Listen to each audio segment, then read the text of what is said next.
he visto mucho en YouTube y entonces mucha gente en que se prende con esto. Tengo familiares que me han llamado por teléfono para preguntarme acerca del tema del continuo, ¿no es cierto? Y qué interpretaciones hay al respecto. Y entonces cómo va llevando hacia otras interpretaciones, siempre terminando o se termina saliéndose de los límites de los que veníamos hablando. ¿Qué podemos decir al respecto, Carl? Bien, el tema del continuo es un tema, porque en pocas palabras no tenemos la luz suficiente para poder precisar lo que en el libro de Daniel se intenta decir con respecto del continuo. Dentro del contexto adventista hay diversas interpretaciones acerca de la identidad o el rol del continuo. Sí podemos señalar algunas cuestiones. Desde la parte del texto tenemos que decir que solo en Daniel se utiliza la palabra continuo a modo de un sustantivo, o sea, es un adjetivo usado a modo sustantivado. ¿Por qué? Porque en el resto de la Biblia siempre califica a algo. En el servicio del santuario se habla de que las luces debían estar prendidas continuamente o de continuo. Los panes de la presencia tenían que estar de continuo, ¿verdad?, delante de Dios, allí servidos en el lugar santo. La labor del sacerdote debía realizarse continuamente.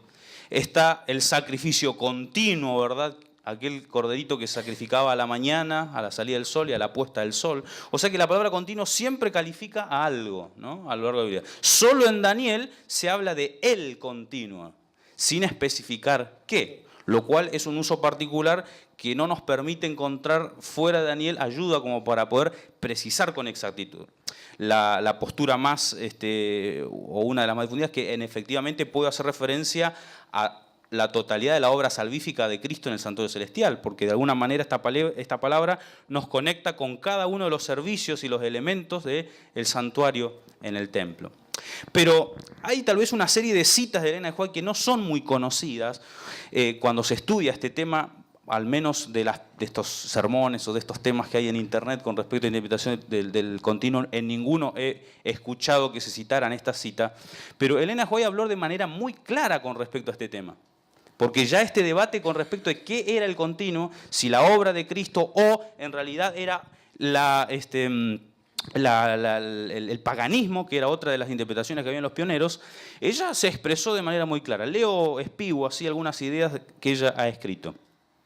Hay algunos que harán de este tema algo capital, dice ella, para apartar las almas de la verdad. No hagan referencia a mis escritos para sostener sus puntos de vista sobre el continuo. Ella dijo, cuando quieran resolver el tema del continuo, por favor, no me citen. No usen mis escritos. Otra cosa, dice, se me ha presentado que no es un tema importante. Miren esto, qué interesante, ¿no? No es un tema importante. El verdadero significado del continuo no ha de convertirse en una piedra de toque. Hago una pausa porque esto es muy importante. Muchos de los mensajes que por allí pierden el foco o el equilibrio sostienen gran parte de su interpretación en alguna interpretación específica con respecto al continuo. Y hacen de la interpretación del continuo la clave hermenéutica para entender toda la profecía. Sin embargo, Elena White dice aquí, lo del continuo nunca va a ser una piedra de toque. Es un asunto menor, es un asunto pequeño. Sigue diciendo ella. Se agrada el enemigo de nuestra obra cuando puede usarse un tema de menor importancia para distraer la mente de nuestros hermanos de las grandes cuestiones que debieran ser el corazón de nuestro mensaje, ¿no? O sea, cuando hacemos de las cosas menores, de los detalles menores, algo importante, lo magnificamos, estamos confundiendo. Y el enemigo de Dios, ¿verdad?, obviamente está contento porque nos está corriendo del foco, ¿no? Y una cita un poquito más extensa, que es una carta que fue dirigida al pastor Prescott del 1 de julio de 1908, ella le dijo con precisión lo siguiente. No tengo luz especial sobre el punto presentado a discusión, o sea, lo del continuo, ¿no?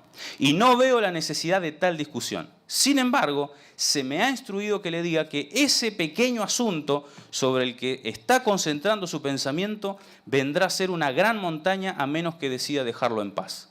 No está empleando sabiamente el tiempo que Dios le da al dedicarlo de manera a tales jotas y tildes cuando podría estar pronunciando palabras que confirmarían al pueblo de Dios en la fe que sostiene.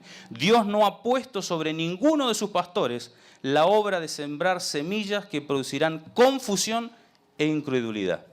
Y esta cita es preciosa, tiene mucho valor, porque mucha de la gente que se decantan por una interpretación específica del continuo, a la luz de esa interpretación hacen un armado hermenéutico de la profecía. Normalmente el resultado de su obra es confusión, no claridad, porque además ellos, ¿verdad?, de alguna manera se jactan en señalar o contradecir la postura, entre comillas, oficial, aunque la Iglesia, como ya sabemos, no tiene una postura oficial al respecto, pero de alguna manera el objetivo es hacia otro lado, ¿no? Así que estas citas creo que son preciosísimas para tener en cuenta cuando nosotros escuchemos, ¿verdad?, de algún orador que haga mucho énfasis y ponga, ¿verdad?, el tema del continuo como el foco de su interpretación profética, tenemos que sospechar un poquito, ¿no?